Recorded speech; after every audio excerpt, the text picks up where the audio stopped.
Hello everyone. मेरा नाम है गौरव और आज हम करेंगे एक्सरसाइज 3.7 का क्वेश्चन नंबर 7 का सेकंड पार्ट। अगर आपको बाकी के पार्ट्स देखने हैं तो उनका लिंक मैंने डिस्क्रिप्शन बॉक्स में दे रखा है, तो आप उन लिंक्स पे क्लिक करके देख सकते हो। तो देखते हैं इस क्वेश्चन में क्या कह रही है। Solve the following pair of linear equations. Okay, तो इस क्वेश्चन में हमें दो लीनियर इक्वेशन दे रखी है। इन दोनों लीनियर इक्वेशन को हमें क्या करना है, सोल्व करना है। सोल्व करने का मतलब क्या होता है कि हमें एक्स की और वाई की वैल्यू निकालनी है। तो इसमें हमें दो इक्वेशन दे रखी है, तो एक काम करो, पहली इक्वेशन को इक्वेशन नंबर 1 मान लो और दूसरी इक्वेशन को इक्वेशन नंबर 2 मान लो। ठीक है। अब देखो, आपको पता है किसी भी लीनियर इक्वेशन को सोल्व करने के बहुत सारे मेथड होते हैं। जैसे कि आपका एलिमिनेशन मेथड होता है, सब्सटीट्यूशन मेथड होता है और आपका क्रॉस मल्टीप्लीकेशन मेथड होता है। तो आपकी मर्जी है, आप कोई भी मेथड यूज कर लेना, क्योंकि देखो क्वेश्चन में हमें बोला नहीं गया कि कोई स्पेसिफिक मेथड नहीं दे रखा कि सिर्फ आपको इसी मेथड से करना है, ऐसा नहीं बोला गया। तो आपकी मर्जी है, आप कोई भी मेथड यूज कर लेना, क्योंकि आपको पता है किसी भी मेथड से करो आंसर तो आपका सेम आएगा। तो आप ट्राई यही करना कि जो मेथड आपको अच्छे से आता है ना उससे करना, ताकि आपके मिस्टेक होने के चांसेस कम हो जाएं। मैं इन दोनों इक्वेशन को करूंगा एलिमिनेशन मेथड से सोल्व। मैं एलिमिनेशन मेथड से इसलिए सोल्व कर रहा हूं क्योंकि मेरे को ऐसा लगता है कि एलिमिनेशन मेथड सबसे इजी मेथड है।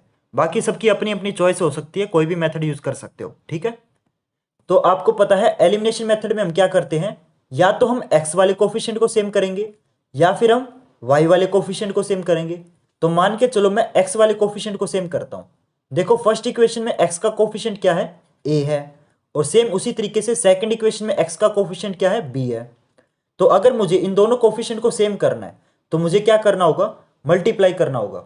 देखो अगर मैं फर्स्ट इक्वेशन को बी से मल्टीप्लाई कर दूं और सेकंड इक्वेशन को अगर मैं ए से मल्टीप्लाई कर दूं, तो दोनों इक्वेशन के जो एक्स वाले कोफिशिएंट है ना वो सेम हो जाएंगे। कैसे, देखो ये जो ए है आपका बी से मल्टीप्लाई होगा तो कितना आएगा, ए बी आएगा। सेम उसी तरीके से ये जो बी है ये आपका ए से मल्टीप्लाई होगा तो कितना आएगा, ये भी ए बी आएगा।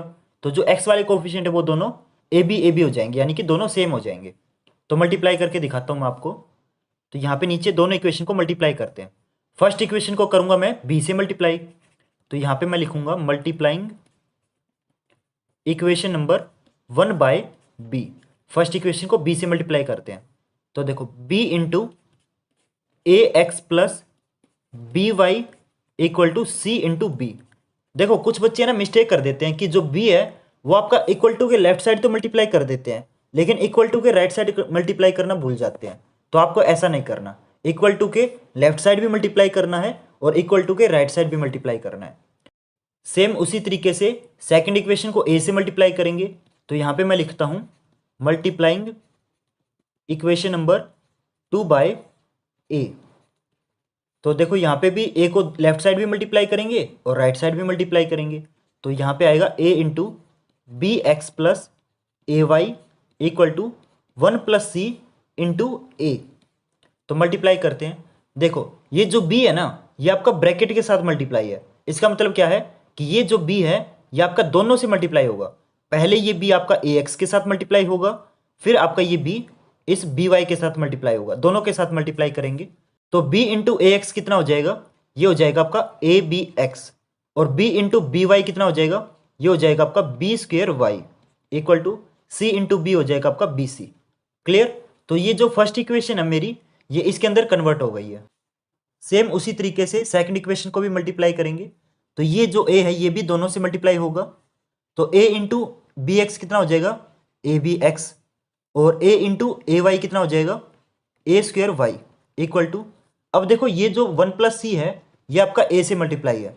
तो देखो यहाँ पे भी ब्रैकेट है, तो यहाँ पे भी दोनों चीज़ ए से मल्टीप्लाई करेंगे। तो 1 इंटू ए कितना हो जाएगा, ए हो जाएगा, और सी इंटू ए कितना हो जाएगा, ए सी। यहाँ तक कोई डाउट हो तो बताओ। तो देखो अब हमारे दोनों इक्वेशन के जो एक्स वाले कोफिशिएंट है वो सेम आ चुके हैं। देखो यहाँ पे भी ए बी है और यहाँ पे भी ए बी है। तो जस्ट हमने क्या किया, मल्टीप्लाई करके जो एक्स वाले कोफिशिएंट है उनको सेम कर दिया। ओके। अब देखो अगला स्टेप क्या है। अगला स्टेप बहुत ईजी है, आपको मैं एक ट्रिक बताऊंगा, उस ट्रिक का यूज करके आप अगला स्टेप बहुत ही आसानी से कर लोगे। देखो जस्ट हमें क्या करना है, जो हमने कोफिशिएंट सेम किए ना उनके साइन देख लो। यहाँ पे भी देखो ए बी क्या है, प्लस का है, और यहाँ पे भी देखो ए बी क्या है, प्लस का है। तो दोनों के जो साइन है वो सेम है। तो कभी भी अगर दोनों के जो कोफिशिएंट है ना उनके साइन सेम आ जाए तो आप क्या करोगे, तो आप करोगे सब्ट्रैक्ट। ठीक है। और मान के चलो अगर दोनों के जो साइन है वो डिफरेंट आ जाते, यानी कि एक प्लस का आ जाता और दूसरा माइनस का आ जाता, तो उस केस में क्या करते, अगर कभी भी अगर साइन डिफरेंट आ जाए तो आप क्या करोगे, ऐड करोगे। लेकिन यहाँ पे तो देखो दोनों प्लस प्लस है, यानी कि दोनों सेम है, तो आप क्या करोगे, सब्ट्रैक्ट करोगे। तो इन दोनों इक्वेशन को हम क्या करेंगे, सब्ट्रैक्ट करेंगे। तो मैं इन दोनों इक्वेशन को सब्ट्रैक्ट करता हूँ नेक्स्ट पेज पे। तो हमारी ये दोनों इक्वेशन आ गई थी। अब इन दोनों इक्वेशन को हम सब्ट्रैक्ट करेंगे। तो इसको मान लो इक्वेशन नंबर 3 और इसको मान लो इक्वेशन नंबर 4। तो हम थर्ड में से फोर्थ को सब्ट्रैक्ट करेंगे। तो यहां पे मैं लिखूंगा सब्ट्रैक्टिंग इक्वेशन नंबर 4 फ्रॉम 3। ठीक है, तो थर्ड में से फोर्थ को सब्ट्रैक्ट कर रहे हैं, इसका मतलब क्या है, थर्ड को ऊपर लिखेंगे। तो A B x plus B square Y equal to B C, और फोर्थ इसके नीचे आएगी A B x plus A square Y equal to A plus A C. Subtract करेंगे तो आपको पता है जब भी सब्ट्रैक्ट करते हैं तो साइन चेंज हो जाते हैं ना। तो ए बी एक्स में से ए बी एक्स पूरा कैंसिल हो जाएगा। यहाँ पे देखो बी स्क्वेयर वाई में से ए स्क्वेयर वाई सब्ट्रैक्ट करेंगे, तो देखो ये डायरेक्ट तो सब्ट्रैक्ट हो नहीं सकते। इसका मतलब क्या है, हम कैसे लिखेंगे इसको, बी स्क्वेयर वाई माइनस ए स्क्वेयर वाई। क्योंकि देखो ये जो ए स्क्वेयर वाई है ये प्लस का था, तो माइनस की वजह से इसका साइन चेंज हो जाएगा माइनस में।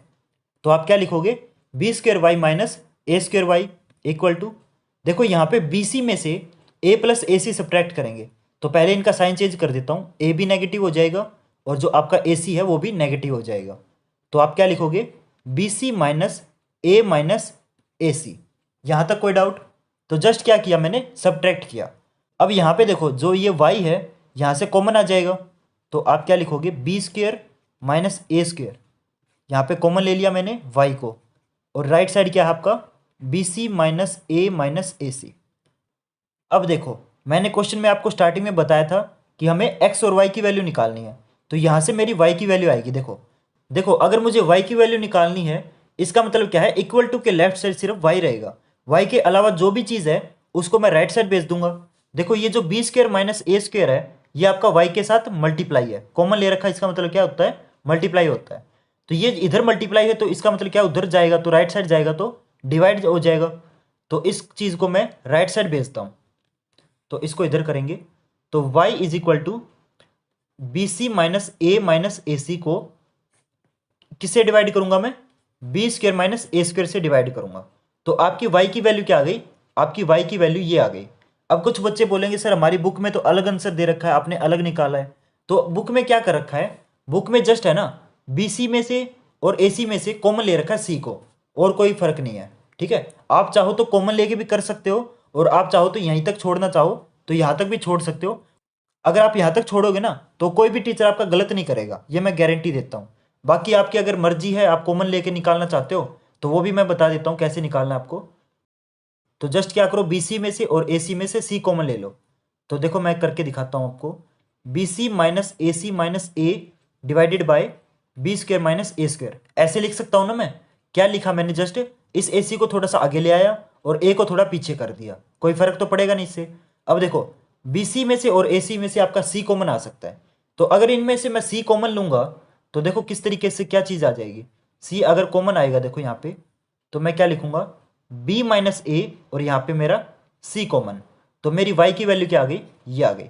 तो अगर आप चाहो तो ऊपर वाली वैल्यू भी लिख सकते हो और आप चाहो तो नीचे वाली भी वैल्यू लिख सकते हो, दोनों ही करेक्ट है, बाकी कोई फर्क नहीं है। ठीक है, कोई भी टीचर गलत नहीं करेगा आपका। अब देखो मेरी y की वैल्यू तो आ गई, अब निकालेंगे हम x की वैल्यू। तो अगर मुझे x की वैल्यू निकालनी है तो आपको पता है ना एलिमिनेशन मेथड में क्या करते हैं, तो x की वैल्यू निकालने के लिए मैं क्या करूंगा, इस y की वैल्यू को एक इक्वेशन के अंदर पुट करूंगा। और कौन सी इक्वेशन के अंदर पुट करना है, देखो आपकी मर्जी है। यहाँ पे टोटल 4 इक्वेशन है, फर्स्ट सेकंड थर्ड और फोर्थ। थर्ड और फोर्थ तो आपको दिख रही है स्क्रीन पे। जो आपकी फर्स्ट और सेकंड है ना, वो जब क्वेश्चन स्टार्ट किया था जो क्वेश्चन की स्टेटमेंट थी वो ली थी मैंने, है ना, फर्स्ट और सेकंड। तो आपकी मर्जी है, आप इनमें से कोई भी इक्वेशन यूज कर सकते हो। इस y की वैल्यू को या तो आप फर्स्ट सेकंड थर्ड फोर्थ किसी भी इक्वेशन के अंदर पुट करो, आंसर आपका सेम आएगा। तो ट्राई यही करना कि जो इक्वेशन आपकी सबसे सिंपल है ना, ताकि जिसके अंदर पुट करें तो आंसर थोड़ा मतलब सिंपल तरीके से आ जाए, ज़्यादा कैलकुलेशन ना करनी पड़े, उसके अंदर पुट करना। तो मेरी सबसे सिंपल इक्वेशन कौन सी थी, मेरी सबसे सिंपल इक्वेशन थी इक्वेशन नंबर 1। आप चाहो तो क्वेश्चन की स्टेटमेंट देख सकते हो, सबसे जो सिंपल इक्वेशन है वो हमारी इक्वेशन नंबर 1। तो इस y की वैल्यू को मैं इक्वेशन नंबर 1 के अंदर पुट करूंगा। तो मेरी y की वैल्यू तो आ गई, अब निकालेंगे हम x की वैल्यू। तो क्या करेंगे, जस्ट इस y की वैल्यू को पुट करेंगे इक्वेशन नंबर 1 के अंदर। तो यहां पे देखो मैं पुट करके दिखाता हूं आपको। तो देखो ये मेरी इक्वेशन नंबर 1 है और ये मेरी y की वैल्यू है। तो क्या करेंगे, इस इक्वेशन नंबर 1 के अंदर वैल्यू पुट करेंगे। तो देखो इस इक्वेशन के अंदर जहां भी आपको y दिख रहा है ना, वहां पे मैं ये वैल्यू पुट कर दूंगा। तो पुट करते हैं। तो यहाँ पे देखो ax तो वैसे का वैसे रहेगा और b इंटू वाई है, b आपका y के साथ मल्टीप्लाई है। तो b इंटू वाई, वाई मेरा कितना है, ये मेरा y है। तो पुट करेंगे b C minus A c divided by B square minus A square equal to c. तो जस्ट मैंने क्या किया, जहां पे y था वहां पे मैंने y की वैल्यू पुट कर दी। अब जस्ट क्या करेंगे, मल्टीप्लाई करेंगे। अब देखो ये जो b है आपका, ये ब्रैकेट के साथ मल्टीप्लाई है। इसका मतलब क्या है, ये जो आपका b है ये पहले इस बी सी के साथ मल्टीप्लाई होगा, फिर ए के साथ, फिर आपका ए सी के साथ। जब भी ब्रैकेट होता है ना, तो वो सभी के साथ मल्टीप्लाई होता है। जितना भी चीज़ें होती हैं ब्रैकेट के अंदर, उन सभी के साथ मल्टीप्लाई करेंगे। तो ब्रैकेट के अंदर अगर 4 चीज़ें होती तो 4 के साथ मल्टीप्लाई करते, 10 चीज़ें होती तो 10 के साथ मल्टीप्लाई करते। ठीक है, तो मल्टीप्लाई करेंगे। तो a x plus b into b c कितना हो जाएगा, b square c. B into minus a कितना हो जाएगा, माइनस ए बी। और बी इंटू माइनस ए सी कितना हो जाएगा, माइनस ए बी सी। और डिवाइडेड में क्या आएगा, divided by B square minus A square equal to c. तो जस्ट मैंने क्या किया, इनको मल्टीप्लाई करके लिख दिया। अब देखो हमें क्या करना है, हमें x की वैल्यू निकालनी है। इसका मतलब क्या है, लेफ्ट साइड इक्वल टू के लेफ्ट साइड सिर्फ x को रखेंगे, x के अलावा जो भी चीज़ है ना उसको राइट साइड भेज देंगे। तो देखो ये चीज़ मेरी एक्स्ट्रा है, ठीक है, ये चीज़ मेरी एक्स्ट्रा है, इसके अंदर कोई भी x नहीं है। तो क्या करेंगे, इस पूरी चीज़ को हम राइट साइड भेज देंगे। तो इसको उधर भेजते हैं। तो इधर लेफ्ट साइड देखो क्या बचेगा, a x equal to c minus, देखो यहाँ पे ये जो है प्लस में है तो उधर जाके माइनस हो जाएगा। तो माइनस, तो B square C minus A B C divided by B square minus A square. अब देखो ये जो ब्रैकेट वाली चीज़ है ना, ये आपकी फ्रैक्शन में है और ये आपका सी फ्रैक्शन के अंदर नहीं है। तो क्या करेंगे, सी को फ्रैक्शन में कन्वर्ट करेंगे। तो सी का डिनोमिनेटर कुछ नहीं है, इसका मतलब क्या है, सी का डिनोमिनेटर 1 है। अब आपको पता है फ्रैक्शन को ना तो डायरेक्ट ऐड कर सकते हैं ना डायरेक्ट सब्ट्रैक्ट कर सकते हैं। तो हमें क्या करना पड़ेगा, फ्रैक्शन को ऐड या सब्ट्रैक्ट करते हैं ना, तो हमेशा क्या करते हैं, एलसीएम लेते हैं। तो हम क्या करेंगे, एलसीएम लेंगे। तो इधर मैं एलसीएम लेके दिखाता हूँ आपको। A x is equal to, by में क्या आएगा, बाय में आपका एलसीएम बी स्क्वेयर माइनस ए स्क्वेयर ही आ जाएगा। ये जो आपका एलसीएम आया है ना, इसको इस डिनोमिनेटर से डिवाइड करेंगे। तो बी स्क्वेयर माइनस ए स्क्वेयर को मैं अगर 1 से डिवाइड करूंगा तो क्या आएगा आंसर, यही आ जाएगा। क्योंकि आपको पता है कि किसी भी चीज़ को अगर हम 1 से डिवाइड करेंगे तो आंसर में कोई फर्क तो पड़ता नहीं। और अगर मैं बी स्क्वेयर माइनस ए स्क्वेयर को 1 से डिवाइड करूंगा तो आंसर बी स्क्वेयर माइनस ए स्क्वेयर ही आएगा। अब जो आंसर आया है इसको हम न्यूमरेटर से मल्टीप्लाई करेंगे। न्यूमरेटर मेरा कितना है, सी है। तो सी को मैं इससे मल्टीप्लाई करूंगा। तो देखो यहाँ पे मैं लिखूंगा सी इंटू बी स्क्वेयर माइनस ए स्क्वेयर। क्लियर, यहाँ पे देखो ये माइनस का साइन है तो माइनस का साइन लगा देंगे। अब देखो इस बी स्क्वेयर माइनस ए स्क्वेयर को मैं बी स्क्वेयर माइनस ए स्क्वेयर से डिवाइड करूंगा तो आंसर 1 आ जाएगा। क्योंकि सेम चीज़ को सेम चीज़ से डिवाइड करते हैं ना, तो आंसर 1 ही आता है। अगर मैं 5 को 5 से डिवाइड करूंगा तो भी आंसर 1 आएगा। तो आंसर में तो कोई फर्क पड़ेगा नहीं। तो आंसर आ गया 1। अब जो आंसर आया है उसको न्यूमरेटर से मल्टीप्लाई करेंगे। और आपको पता है 1 को किसी भी चीज़ से मल्टीप्लाई करो कोई फर्क नहीं पड़ता। तो अगर मैं इससे मल्टीप्लाई करूंगा तो भी कोई फर्क नहीं पड़ेगा। तो ये चीज़ सेम की सेम रहेगी। तो इसको मैं ऐसे का ऐसे लिख देता हूँ, माइनस ए बी सी। कोई डाउट यहाँ तक? तो जस्ट मैंने क्या किया, एलसीएम ले लिया। अब देखो मल्टीप्लाई करेंगे तो सी आपका दोनों से मल्टीप्लाई होगा, इससे भी और इससे भी। मल्टीप्लाई करते हैं, a x equal to C into b square कितना हो जाएगा, बी स्क्वेयर सी।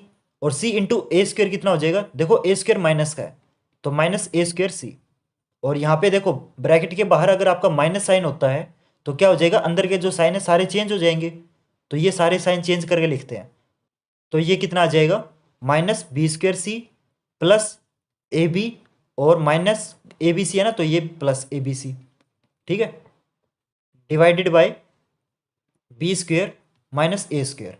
अब देखो बी स्क्वेयर सी में से ये बी स्क्वेयर सी कैंसिल हो जाएगा क्योंकि एक प्लस का एक माइनस का है तो कैंसिल हो गया। यहाँ पे देखो क्या आएगा, a x equal to minus A square c और प्लस ए बी और प्लस ए बी सी और divided by B square minus A square. यहाँ तक कोई डाउट है तो बताओ। तो जस्ट मैंने क्या किया, मल्टीप्लाई करके ये जो ब्रैकेट है वो ओपन कर दिया, जो चीज़ कट रही थी वो मैंने काट दी। अब देखो मुझे वैल्यू किस चीज़ की निकालनी है, वैल्यू मुझे एक्स की निकालनी है, लेकिन यहाँ पे तो ए एक्स है, तो मुझे ये जो ए है ना इसको राइट साइड भेजना पड़ेगा। तो इस ए को अगर मैं राइट साइड भेजूंगा तो उधर जाके डिवाइड हो जाएगा। तो देखो इसको किस तरीके से लिखेंगे मैं आपको करके दिखाता हूँ। तो ये चीज़ मैं आपको यहाँ पे करके दिखा रहा हूँ। तो देखो मेरी क्या वैल्यू आई है, a x is equal to minus A square C plus A b plus A B C divided by B square minus A square, ये वैल्यू आ गई। अब देखो न्यूमरेटर में से हमारा ए कॉमन आ रहा है क्योंकि ए सभी के अंदर है, तो जस्ट क्या करेंगे ए को कॉमन ले लेंगे। तो ए को कॉमन ले लेंगे तो देखो क्या आ जाएगा, ए एक्स इक्वल टू ऊपर से कॉमन लेंगे तो ए निकाल लिया हमने, तो देखो सभी के अंदर से ए हट जाएगा, यहाँ पे ए स्क्वेयर है तो यहाँ पे देखो ए सी आ जाएगा। ए स्क्वेयर है ना, इसका मतलब क्या है, दो ए है, तो एक तो बाहर आ गया तो यहाँ पे सिर्फ अकेला ए बचेगा, प्लस यहाँ पे बी आ जाएगा और यहाँ पे B C divided by B square minus A square. ठीक है, अब देखो इक्वल टू के लेफ्ट साइड ए है, तो अगर मैं इस ए को राइट साइड भेजूंगा तो ये ए इधर से हट के नीचे आ जाएगा क्योंकि उधर मल्टीप्लाई तो इधर आके डिवाइड हो जाएगा। तो इसको डिवाइड करते हैं और यहाँ से मैं हटा देता हूँ। ठीक है, ये कर दिया। अब देखो ए से ए कैंसिल, तो मेरी एक्स की वैल्यू क्या आ गई, एक्स की वैल्यू आ गई मेरी minus A C plus B C divided by B square minus A square. अब कुछ बच्चे बोलेंगे सर हमारा बुक में अलग आंसर है, तो जस्ट क्या कर रखा है बुक में, ये जो आपका इनमें से है ना सी कॉमन निकाल रखा है, तो आपकी मर्जी है, आप सी कॉमन निकालना चाहो तो निकाल सकते हो, वरना आप यहाँ तक भी छोड़ सकते हो और यहाँ पे भी आपका आंसर करेक्ट माना जाएगा। क्लियर? बाकी मैं आपको यही एडवाइस दूंगा कि अगर आपका यहीं तक करेक्ट आंसर आ चुका है तो आपको बाकी की फालतू पंगों में क्यों पड़ना, यहीं तक करो और अपना काम खत्म। ठीक है, तो आपकी देखो जो आपकी वाई की वैल्यू है ना वो आपकी ये आ गई, ये मेरी वाई की वैल्यू आ गई और ये मेरी एक्स की वैल्यू आ गई। तो यहाँ पे ये क्वेश्चन कंप्लीट होता है। तो मुझे क्वेश्चन में सिर्फ एक्स और वाई की वैल्यू निकालनी थी। थोड़ा सा क्वेश्चन लेंथी है लेकिन एक दो बार प्रैक्टिस करोगे तो आपको समझ आ जाएगा।